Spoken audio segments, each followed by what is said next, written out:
በአንድ በኩል በአመቱ መጀመሪያ ላይ ልምድ ያላቸውን ተጫዋቾች ሰብስቤ ለዋንጫ እጫወታለሁ ብሎ የፎከረ ክለብ፣ በሌላ በኩል ደግሞ ለ5 ወራት ያህል ደሞዝ ሳይከፈላቸው ልምምድ አቁሞ በፋይናንስ ቀውስ የደቀቁ ተጫዋቾች ስብስብ። ይህ የፕሪሚየር ሊጋችን እውነት ነው።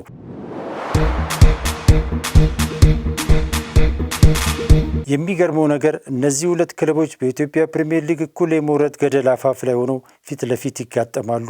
አዳማ ከተማና ወልዋሎ በመካከላቸው ያለው ልዩነት 1 ነጥብና 1 ደረጃ ብቻ ነው።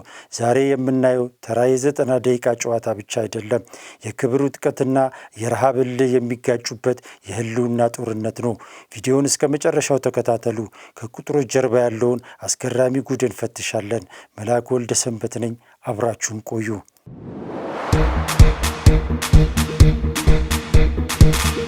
የመጀመሪያው ዙር ሲጠናቀቅ አዳማ ከተማ በ28 ነጥብ 6ኛ ደረጃ ላይ ነበር። የዋንጫ ህልሙም ቅርብ ይመስል ነበር። ወልዋሎ በአንጻሩ በ17 ነጥብ 18ኛ ደረጃ ላይ ሆኖ ሊጉን ሊሰናበት በሩጫ ላይ ነበር።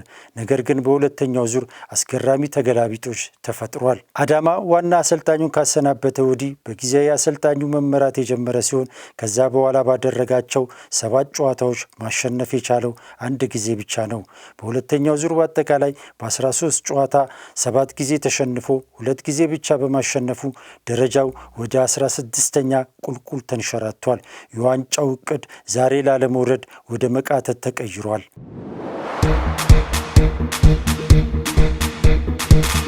በአንጻሩ በገንዘብ እጥረት የታነቀው ወልዋሎ ሌላ ታሪክ እየጻፈ ነው።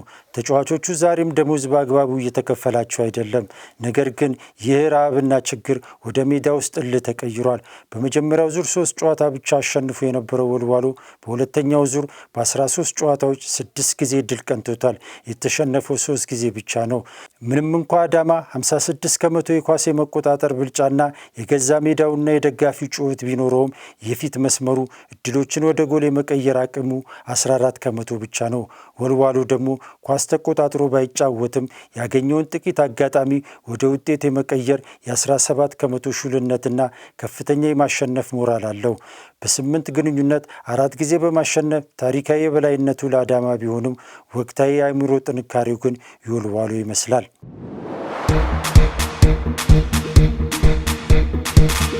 የአዳማ ከተማ ውድ ተጫዋቾች በደጋፊያቸው ፊት የክለቡን ክብር ያስጥላሉ ወይንስ ደሞዝ ያልተከፈላቸው የወልዋሎ ተዋጊዎች እልሃቸውን በሜዳ ላይ አስመስክረው በአዳማ ላይ ታምር መስራታቸውን ይቀጥላሉ? የእናንተ ግምት ምንድን ነው? ይህንን ጨዋታ ማን ያሸንፋል? የደሞዝ እልህ ወይንስ በገዛ ሜዳው ብልጫ?